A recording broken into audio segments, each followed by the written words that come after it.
Assalamualaikum warahmatullahi wabarakatuh. Alhamdulillah, salatu wassalamu ala Rasulillah wa ala alihi wa sahbihi wa man walah. Rabbi shrah li sadri wa yassir li amri wahlul 'uqdatan min lisani yafqahu qawli. Rabbana iftah bainana wa baina qaumina bil haqq wa anta khairul fatihin. Allahumma salli ala sayyidina Muhammad wa ala alihi wa sahbihi ajma'in, amma ba'd. InsyaAllah muka surat 69.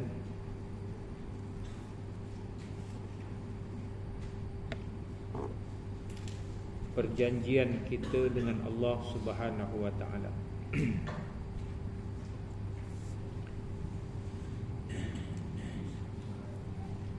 Kata Syekh, yakni kata Imam Tahawi, wal mitsaqul ladzi akhadhahu Allah Ta'ala min Adam wa dzurriyyatihi haqq. Dan perjanjian yang dibuat oleh Allah Subhanahu wa ta'ala, ataupun yang Allah Subhanahu wa ta'ala mengambilnya atau mengenakannya kepada Nabi Adam alaihissalam dan zuriatnya adalah benar.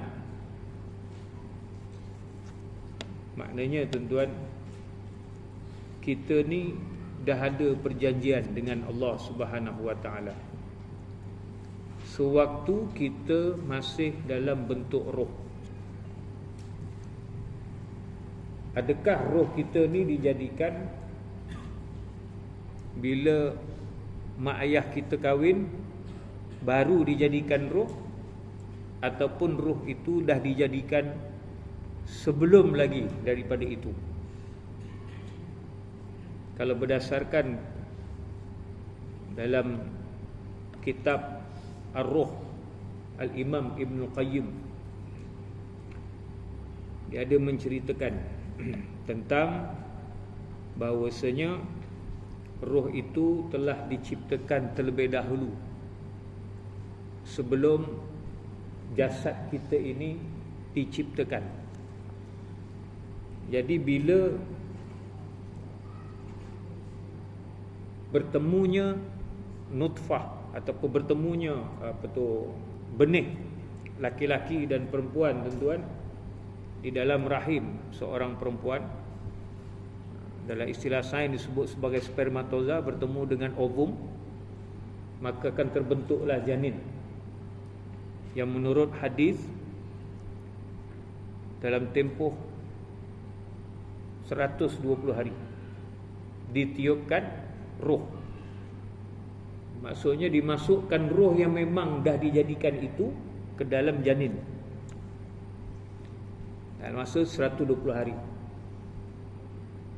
Itu ada hadis, dan hadis ini ada disebut dalam Arba'in An-Nawawi, dan kitab hadis 40 Imam Nawawi ada sebut tentang hadis ini. Ditiupkan roh pada ketika usianya 120 hari. 120 hari 4 bulan ni.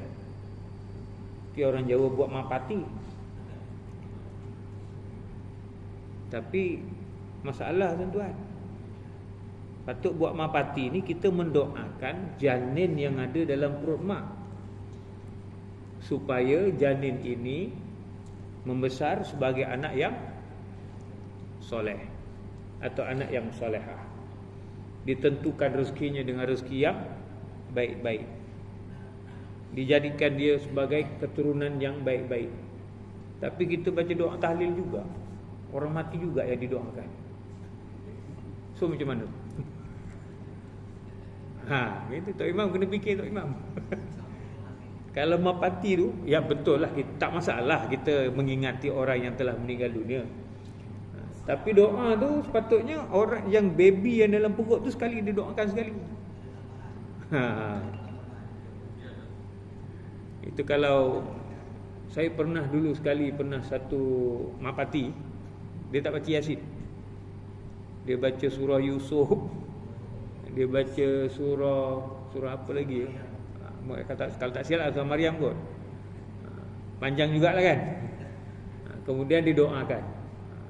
Saya fikir ini baru betul mapati ni. Kita bila mapati pun buat doa tahlil, orang mati juga didoakan. Buat kenduri nak pergi Mekah pun orang mati juga yang didoakan, bukan orang yang pergi Mekah yang didoakan. Sama dengan mitoni. Mitoni tu 7 bulan kan. 7 bulan ni sebab biasanya usia 7, 8, 9 ni adalah usia kandungan akan keluar. Jadi sepatutnya yang didoakan ibunya tu supaya selamat melahirkan, mudah melahirkan dan sebagainya. Tapi kita tak baca doa arwah juga. Orang mati juga yang didoakan.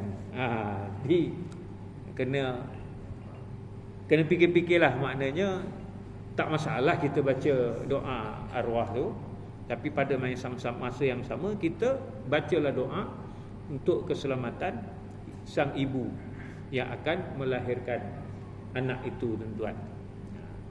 Itu tujuan mitoni dengan mapati yang sebenarnya, tuan-tuan.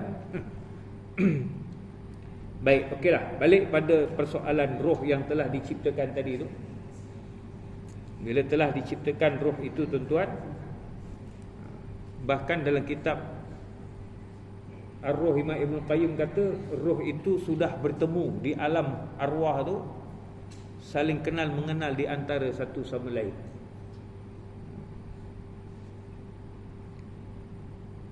Bila Syekh kata perjanjian yang kita buat dengan Allah Subhanahu wa taala itu adalah benar, itu adalah berdasarkan kepada firman Allah Subhanahu wa taala dalam surah Al-A'raf ayat yang ke-170, 72 ke 73 tu. Kat sini 172. Wa idh akhadha rabbuka min bani Adam min zuhurihim zurriyatahum wa ashhadahum ala anfusihim alastu bi rabbikum qalu bala syahidna an taqulu yaumal qiyamah inna kunna an hadza ghafilin. Dan ingatlah wahai Muhammad, ketika Tuhanmu mengeluarkan zuriat anak-anak Adam turun-temurun dari tulang belakang mereka, dan ia jadikan mereka saksi terhadap diri mereka sendiri, sambil dia bertanya dengan firman-Nya, alastu birabbikum, bukankah aku Tuhan kamu? Mereka semua menjawab, benar, kami menjadi saksi. Qalu bala. Bala ni sudah tentu, of course. Dia bukan yes saja, of course, sudah tentu. Bukan setakat kata ya, tapi pasti, sudah tentu. Syahidna, kami menjadi saksi. Yang demikian supaya kamu tidak berkata pada hari kiamat kelak, sesungguhnya kami adalah lalai, yakni tidak diberi peringatan tentang hakikat tauhid ini. Ada siapa-siapa ingat tak? Yang kita sebut bala syahidna tu, ada siapa-siapa ingat tak? Tak ada yang ingat kan? Sebab tu Allah Ta'ala peringatkan lagi, wa iz akhadha rabbuka, maknanya Allah beri peringatan, dan ingatlah. Akhadha rabbuka, wa iz akhadha rabbuka, dan ingatlah ketika Tuhanmu mengeluarkan daripada Bani Adam, daripada belakangnya akan zuriatnya. Maknanya roh-roh kita ni sudah diciptakan dahulu, masing-masing sudah mengaku depan Tuhan. Tuhan dah bagi tahu, bukankah aku ni Tuhan kamu? Kita semua dah jawab dah, dah ngaku dah, of course you are the God. Betul, apa dia? Sudah tentu. Kami menyaksikan bahawa, sebab tu kami menyaksikan, maknanya dia dah menyaksikan dah. Menyaksikan Allah Subhanahu wa taala. Lepas tu masuk Islam ataupun pengakuan kita sebagai seorang hamba Allah, asyhadu, aku naik saksi. Tak tahu naik atas mana. Maksudnya aku bersaksi. Bersaksi ni tuan-tuan, bukan setakat mengaku, seolah-olah kita tengok, kita nampak. Bersaksi. Menjadi saksi maknanya orang yang nampak kes tu berlaku. Sebab tu dia jadi saksi. Nampak dengan berbagai-bagai cara. Jadi kita memang dah bersaksi di depan Allah Subhanahu Wa Taala. Tapi bila kita dilahirkan, roh kita dimasukkan dalam janin, dalam rahim ibu, kita keluar-keluar, kita kelalen. Dek kerana kelalennya kita itu, maka Allah Subhanahu Wa Taala mengutuskan rasul-rasul untuk ingatkan balik, eleng semula bahawa kita ni adalah hamba Allah. Wa ma khalaqtul jinna wal ins illa liya'budun. Tidak kami ciptakan manusia dan jin itu melainkan untuk mengabdikan diri kepada Allah Subhanahu Wa Taala. Walaqad ba'atsna fi kulli ummati rasulan an i'budullah wajtanibut taghut. Sesungguhnya kami telah bangkitkan bagi tiap-tiap umat itu akan rasul. Untuk apa rasul itu dibangkitkan? Untuk memperingatkan kita an i'budullah. Kita ni kena hambakan diri kepada Allah. Wajtanibut taghut, dan menjauhkan diri daripada taghut, tuan-tuan. Ada di antara hadis yang diriwayatkan oleh Imam Ahmad daripada Abdullah bin Abbas radhiyallahu taala anhu, daripada Nabi sallallahu alaihi wasallam, sesungguhnya Allah telah membuat perjanjian daripada Nabi Adam di Nakman pada hari Arafah. Lalu Allah mengeluarkan dari tulang sulbinya semua zuriat yang dijadikannya, lalu mengumpulkannya di hadapan Allah Subhanahu Wa Taala. Kemudian dia berkata-kata dengan berfirman, bukankah aku ini Tuhan kamu? Mereka menjawab, bala syahidna, ya, kami bersaksi. Hadis ini juga diriwayatkan oleh Nasa'i, Ibnu Jarir, Ibnu Abi Hatim dan Hakim dalam kitab Al-Mustadrak, yang mengatakan hadis ini sahih. Cuma Bukhari dan Muslim tidak meriwayatkan. Imam Ahmad juga meriwayatkan daripada Sayyidina Umar bin Khattab radhiyallahu taala anhu, bahawa beliau ditanya tentang ayat ni lah, ayat tadi tu, ayat surah Al-A'raf ayat 172.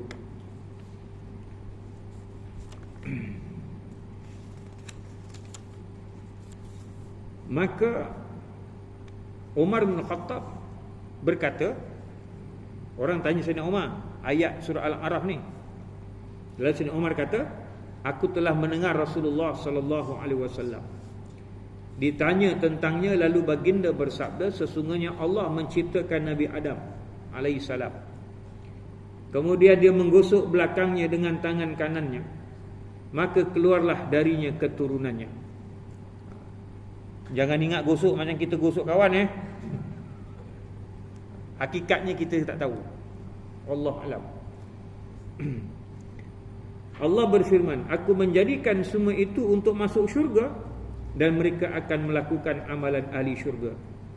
Kemudian Allah menggosok belakang Adam, lalu keluar keturunannya, dan Allah berfirman, aku menjadikan mereka semua untuk masuk neraka, dan mereka akan melakukan amalan ahli neraka. Maka seorang lelaki bertanya, ya Rasulullah, apakah yang dilakukannya?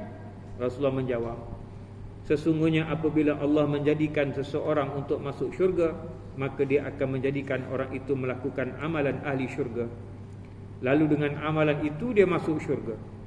Apabila dia menjadikan seseorang untuk masuk neraka, maka dia akan membuatkan orang itu melakukan amalan ahli neraka, sehingga dia mati atas amalan ahli neraka. Lalu dia masuk neraka disebabkan oleh amalan itu. Hadis ini diriwayatkan oleh Imam Abi Dawud, At-Tirmizi, Ibnu Abi Hatim, Ibnu Jarir dan Ibnu Hibban di dalam kitab sahihnya. So beruntunglah kita tuan-tuan, Sebab Allah Ta'ala menjadikan kita lahir-lahir je Muslim. Cuba tuan-tuan mainkan kalau kita lahir dekat Argentina, bapa kita Diego Maradona, macam belum tentu tuan-tuan. Syukur tuan-tuan, satu nikmat yang cukup besar bila Allah Subhanahu Wa Ta'ala mentakdirkan kita lahir sebagai seorang Muslim. Lalu kita kena berikhtiar untuk menjaga kemusliman kita, keimanan kita dan amal kita. Itu ikhtiar kita. Bagi orang yang dilahirkan sebagai orang yang kafir,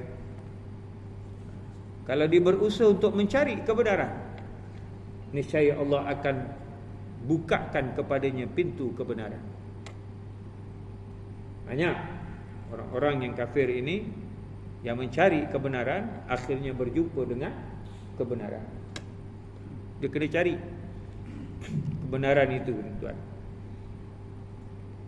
Kata Syekh lagi, wa qad alimallahu ta'ala fima lam yazal aliman adada man yadkhulul jannah wa adada man yadkhulun nar jumlatan wahidah fala yuzadu fi dhalikal adada wala yanqus minhu.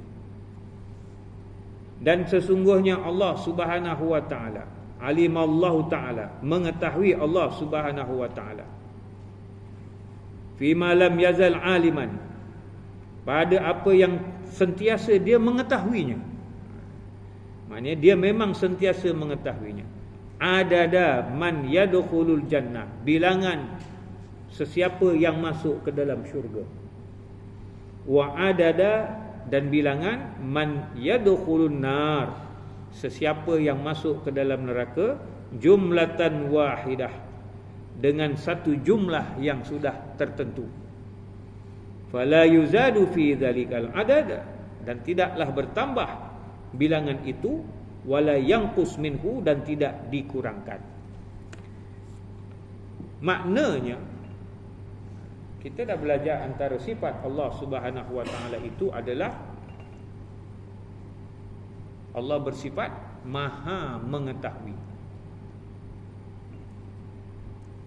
So mengetahuinya Allah Subhanahu Wa Ta'ala itu ialah, pertama, dia mengetahui atas segala sesuatu, kecil ke, besar ke, lebih besar ke, lebih halus ke, nano ke. Sekarang yang paling kecil disebut nano. Lalu kecil untuk berapa nano. Hebat kan manusia ni. Dia dah boleh dah, benda yang cukup halus dah boleh tengok, boleh nampak, dan boleh dicipta dan dibuat, dimasukkan dalam sesuatu alat. Macam telefon kita ni lah, kecil-kecil dalam tu. Itu namanya nanoteknologi. Maknanya teknologi berkaitan dengan benda-benda kecil-kecil. Paling contoh jam lah, kan skrunya kecil-kecil Kalau nak tengok skru pakai tuang, pergi kedai Subi, macam mana dia tengok jam. Kecil pun Allah Ta'ala tahu. Itu satu. Semua segala-galanya Allah Ta'ala tahu. Tak ada siapa pun boleh. Yang gaib ke, yang nyata ke, yang real ke, yang tak real ke, semua Allah Ta'ala tahu. Itu satu. Yang kedua, Allah Subhanahu Wa Ta'ala Maha mengetahui benda yang lepas, benda yang terlepas daripada kita, zaman yang lepas daripada kita, Allah Ta'ala tahu. Dan Allah Subhanahu Wa Ta'ala tahu benda-benda yang akan berlaku, sehingga ke peringkat siapa yang masuk neraka, siapa yang masuk surga, Allah tahu dah.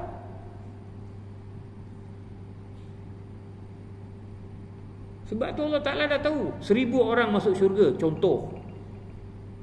Dia tak akan bertambah dan tak akan berkurang. Sebab memang Allah Ta'ala dah tahu dah. 1000 orang masuk neraka, dia tak bertambah dan tak berkurang. Memang Allah memang dah tahu. Maka apa yang ditulis di Lauh Mahfuz itu adalah berdasarkan pengetahuan Allah Subhanahu Wa Ta'ala. Allah Ta'ala dah tahu dah kita akan duduk kat sini. Maka dah ditulis di Lauh Mahfuz, sekian hari bulan, pukul sekian kita akan berada di Surau Darul Ikram dengar kuliah. Nanti kejap lagi kita medak. Allah Ta'ala dah tahu dah. Medang apa, kopi ke apa, Allah Ta'ala tahu. Saya tak tahu lagi. Lepas ni mungkin nak medang teh ke kopi ke, tak tahu lagi. Allah Ta'ala dah tahu dah. Kita akan minum air apa. So apa sahaja yang kita perbuat, Allah Ta'ala dah tahu. Itulah yang ditulis di Lauh Mahfuz, berdasarkan kepada pengetahuan Allah Subhanahu wa Ta'ala. Berdasarkan kepada ilmunya. Firman Allah Subhanahu wa Ta'ala dalam surah Saba ayat yang ketiga, la ya'zubu anhu mithqalu dzarratin fis samawati wala fil ard wala asghar min dzalika wala akbar illa fi kitabim mubin. Tidak tersembunyi dari pengetahuannya barang seberat debu, sebesar zarah. Zarah ni molekul. Maksudnya zarah ni dia benda yang paling kecil diketahui oleh manusia. Jadi molekul, tuan. Walaupun sebesar molekul. Molekul ni apa? Itu benda-benda yang membentuk segala jisim. Siapa belajar fizik dia tahulah. Benda-benda yang membentuk segala jisim dia terdiri daripada molekul-molekul. Kalau molekulnya rapat-rapat dia keras. Kalau molekulnya jarang-jarang dia cair. Kalau molekulnya lagi kadang-kadang jadi asap ni lah, udara ni lah. Yang belajar sains tahulah. Walaupun molekul ni pun ahli sains dah boleh tengok, dah boleh nampak, tuan. Tu manusia ke punya kepala otak, tuan. Dia tahu. Dan tidak ada yang lebih kecil daripada itu. Tak ada yang lebih kecil daripada molekul tu, melainkan Allah Ta'ala tahu.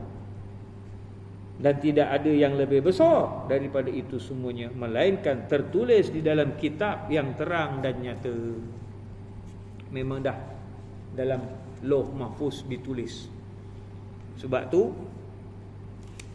perkara pertama yang dijadikan oleh Allah Subhanahu wa Ta'ala ialah qalam. Lalu diperintahkan kalam itu untuk menulis berdasarkan pengetahuan Allah Subhanahu wa Ta'ala. Ditulislah akan segala-galanya.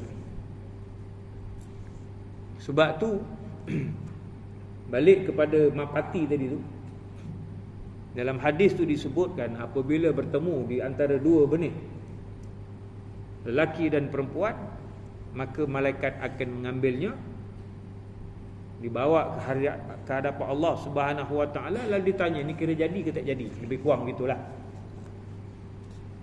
Kalau jadi, akan ditiupkanlah roh ke dalam janin tersebut dan tengok dekat Lauh Mahfuz. Di situ sudah ada catatan untung nasib dia, jodoh dia siapa, rezekinya banyak mana, bila dia mati, kat mana dia mati, masuk syurga ke masuk neraka, dah ditulis. Tulisan itu berdasarkan apa? Berdasarkan pengetahuan Allah Subhanahu wa Ta'ala. Allah Ta'ala dah tahu dah. Budak ni besok dah besar nak jadi apa? Nak jadi polis. Budak ni besok dah umur dia sampai bila? Dia selalu makan tak jaga, kena penyakit kencing manis, darah tinggi apa semua, umur tak panjang. Contoh. Yang seorang ni pula jaga makan, exercise, tapi ada juga silapnya, pun mati cepat juga. Ada juga yang tak jaga makan, kena macam-macam penyakit, terlantar lama, tak mati-mati. Jadi itu semua Allah Ta'ala dah tahu dah. Berdasarkan kebijaksanaan Allah Subhanahu wa Ta'ala nak menentukan dia punya ajal dia.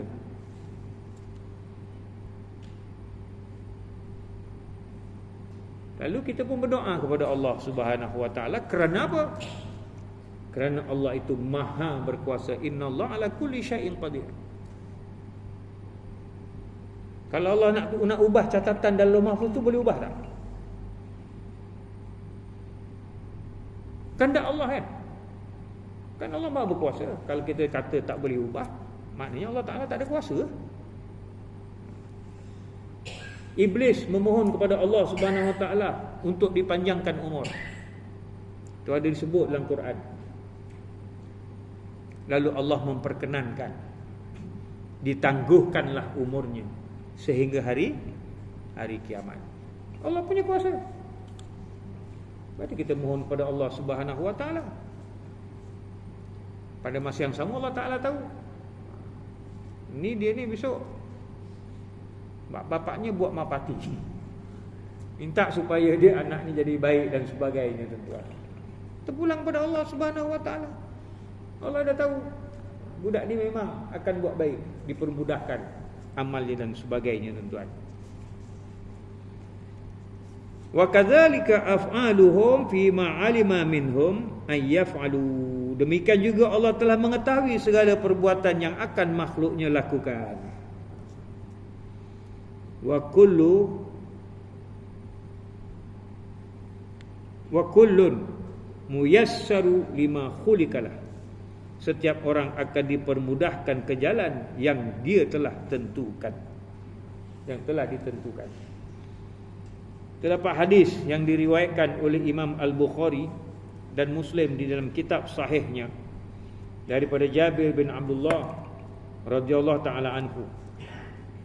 Jaa Suraqah ibn Malik bin Ju'shumi qala ya Rasulullah baina lana dinana ka'anna khuliqna al-an fi mal 'amalu al-yawm afima jaffat bihil aqlam wajarat bihil maqadir am fima nastaqbil.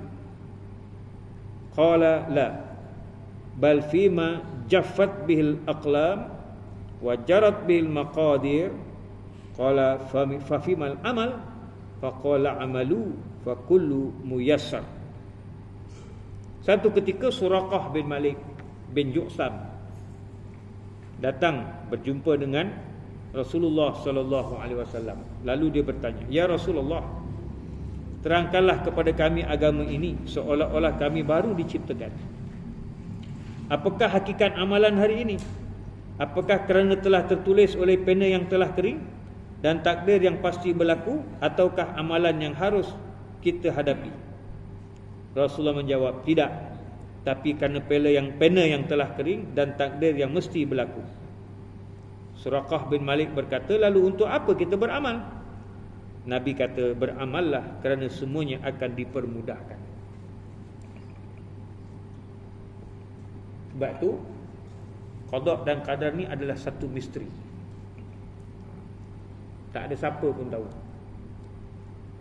Siapa mendakwa dia tahu, kena cek balik, tuan. Dia ni betul ke tak betul? Mendakwa boleh tahu masa akan datang. Kalau berlaku seperti mana yang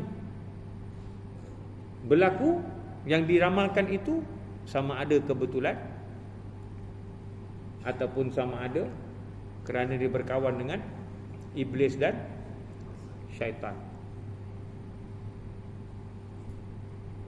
Sebab ada riwayat yang mengatakan golongan jin, iblis, syaitan ni cuba-cuba mencuri berita-berita dari langit, termasuklah benda-benda yang telah tertulis di Lauh Mahfuz.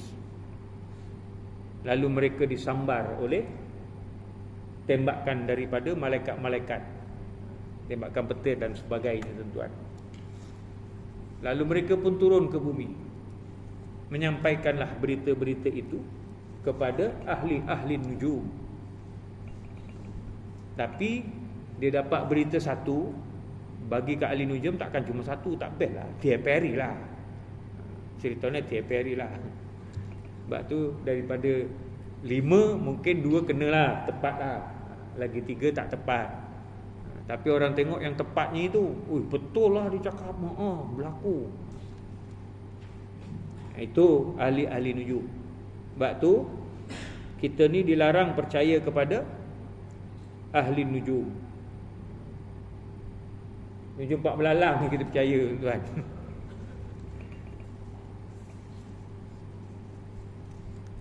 Wal a'malu bil khawatib wasa'idu man sa'ida bi qada'illah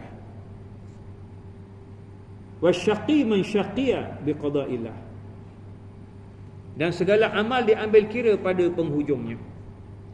Orang yang berbahagia ialah mereka yang berbahagia dengan ketentuan qada'nya, manakala orang yang celaka ialah mereka yang celaka menurut qada'nya. Bermaksud barang siapa yang mati dalam keadaan tauhid, maka dia mendapat manfaat daripada amalan yang dikerjakan semasa hidupnya. Dan barang siapa yang mati dalam keadaan kekufuran, maka tidak bermanfaat sedikit pun amal pada waktu hidupnya. Pernyataan tersebut berdasarkan satu hadis yang diriwayatkan oleh Imam Bukhari di dalam kitab sahihnya daripada Sahal bin Sa'ad, bahawa Rasulullah sallallahu alaihi wasallam bersabda, innal 'abda la ya'malu 'amala ahli an-nar wa innahu min ahli jannah wa ya'malu 'amala ahli jannah wa innahu min ahli an-nar wa innamal a'malu bil khawatim. Sesungguhnya ada seorang hamba yang melakukan amalan-amalan penghuni neraka namun berakhir menjadi penghuni syurga, dan ada seorang hamba yang mengamalkan amalan-amalan penghuni syurga namun berakhir menjadi penghuni neraka. Sungguh amalan itu ditentukan dengan penutupan ujungnya, tuan-tuan.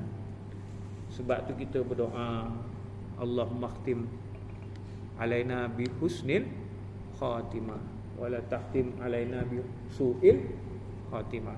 Ya Allah, kau tamatkanlah hidup kami ni dengan kesudahan yang baik. Janganlah kau tamatkan hidup kami ni dengan kesudahan yang buruk. Sebab apa pun semuanya Allah yang maha berkuasa, Allah yang maha berkehendak. Kalau tak silap saya pernah terbaca satu riwayat yang mengatakan tidaknya tertolak qada, la yarudul qada illa bidu'a. Wallahu alam, nanti saya cek balik hadis ni. Tidak tertolaknya qada itu melainkan dengan doa. Sebab tu kita disuruh untuk selalu berdoa kepada Allah Subhanahu wa taala. Terutamanya kita berdoa supaya kita ni mati dalam keadaan husnul khatimah. Mati dalam keadaan yang baik. Kita takut mula-mula kita ni banyak amal sebagai amal ahli syurga, di saat-saat akhir kita berubah. Ya muqallibal qulub sabbit qulubuna. Wahai yang berkuasa untuk mengubah, membolak-balikkan hati, tetapkanlah hati kami. La tuzigh lana ba'da idh hadaitana. Jangan kau selewengkan hati kami selepas engkau berikan hidayah kepada kami. Ini banyak doa-doa yang kita minta kepada Allah Subhanahu wa taala, tuan-tuan, supaya kita ni mati dalam keadaan yang baik. Terutamanya mati di atas kalimah la ilaha illallah. Sebab tu kena banyak berwirid dan berzikir la ilaha illallah. Itu yang dikatakan afdalul zikri, sebaik-baik zikir, la ilaha illallah. Berdasarkan hadis yang diriwayatkan oleh Imam Bukhari dan Muslim dalam sahih mereka daripada Ibnu Mas'ud radhiyallahu taala anhu, bahawa Rasulullah sallallahu alaihi wasallam bersabda, anna khalqa ahadikum yujma'u fi batni ummihi 40 yawman aw 40 lailatan thumma yakunu alaqatan mithlahu thumma yakunu mudghatan mithlahu thumma yub'atsu ilaihi al-malak wa yu'dhanu bi 4 kalimatin fayaktub rizqahu wa ajalahu wa amalahu wa syaqiyyu am sa'id thumma yanfukhu fihi ruh. Ini hadis yang ada disebutkan di dalam hadis 40 Imam Nawawi tadi tu. Sesungguhnya penciptaan salah seorang antara kalian ialah dihimpun dalam perut ibunya selama 40 hari atau 40 malam, kemudian menjadi segumpal darah dalam 40 hari berikutnya, kemudian menjadi segumpal daging dalam 40 hari berikutnya. Kemudian Allah mengutus malaikat kepadanya dan memerintahkan untuk menetapkan 4 kalimat, iaitu rezekinya, ajalnya, amalnya, sengsara atau bahagia. Kemudian Allah meniupkan ruh kepadanya. Itu yang disebutkan bahawa 4 benda ni yang akan ditengok di Lauh Mahfuz itu berdasarkan kepada kehendak Allah Subhanahu Wa Taala dan berdasarkan kepada pengetahuan Allah Subhanahu Wa Taala. Itulah qada itu ialah ilmu Allah atau kehendak Allah yang bersifat qadim. Sebab tu benda tu sudah sedia, dah ada dah dekat Lauh Mahfuz, tuan-tuan. Adapun tentang 40 hari jadi 120 hari ni, itu menjadi perbahasan di kalangan ulama. Sebab kalau ikut ilmu kedoktoran, tuan-tuan, tak sampai 120 hari janin tu sudah boleh bergerak. Itu ada seorang ulama, dia telah menulis untuk membahaskan tentang maksud hadis ni.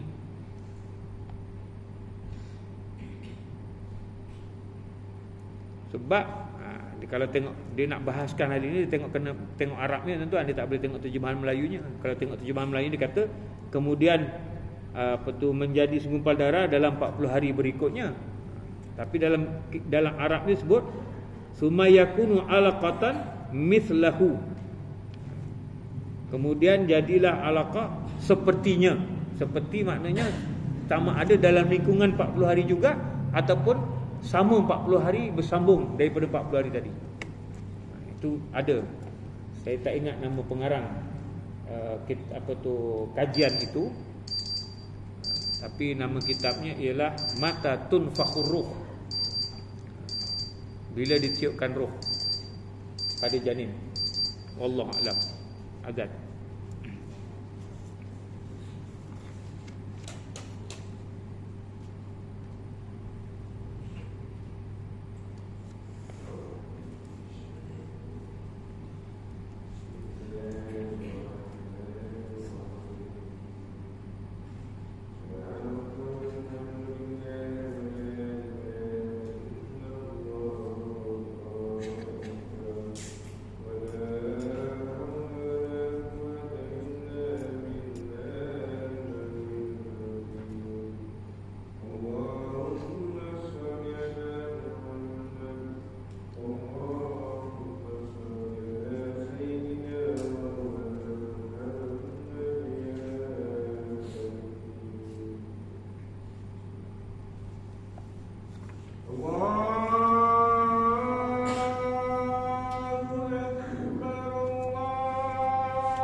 Okey, ada soalan. Sewaktu kita dalam kandungan telah pun ditentukan rezeki dan juga umur kita oleh Allah SWT, bagaimana yang kita tadi. Tetapi adakah mungkin rezeki yang selepas itu akan menjadi segala kalau kita berdoa? Segala-galanya adalah mengikut ketentuan Allah Subhanahu wa taala. Seperti mana yang kita sebut tadi, Allah berkuasa. Kalau dia nak jadikan sekepak dari gantang, itu kuasa Allah Subhanahu wa taala. Kalau Allah nak beri, itu hak Allah Subhanahu wa taala. Kalau Allah nak kurangkan, itu hak Allah Subhanahu wa taala. Sebab tu prinsipnya innallaha ala kulli syai'in qadir. Allah itu maha berkuasa di atas segala sesuatu. Andai kata dia nak memerintahkan kalam menulis semula, itu kuasa dia. Andai kata nak memerintahkan ada pemadam padam apa yang tulis kat Lauh Mahfuz, itu kuasa dia. Sebab itulah benda ni dikatakan sebagai rahsia Allah. Rahsia Allah Subhanahu wa taala yang tak ada siapa pun yang boleh mengetahuinya, hatta malaikat yang muqarrabin sendiri pun tak tahu. Malaikat muqarrabun tak tahu, malaikat yang paling rapat dengan Allah pun tak tahu. Itu sebab adalah kehendak Allah, sifat iradat Allah Subhanahu wa taala. Itu prinsip dia. Semua adalah kuasa Allah Subhanahu wa taala. Sebab tu kita diperintahkan berdoa. Kalau tak ada, apa diperintahkan berdoa? Wallahu a'lam. Anything.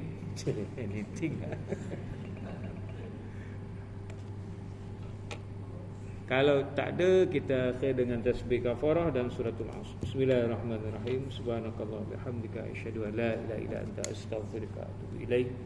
Bismillahirrahmanirrahim. Wal 'asri insana lafi khusr illa alladziina 'amanu 'amilus salihati wa tawassaw bil haqq wa tawassaw bis sabr. Sadaqallah.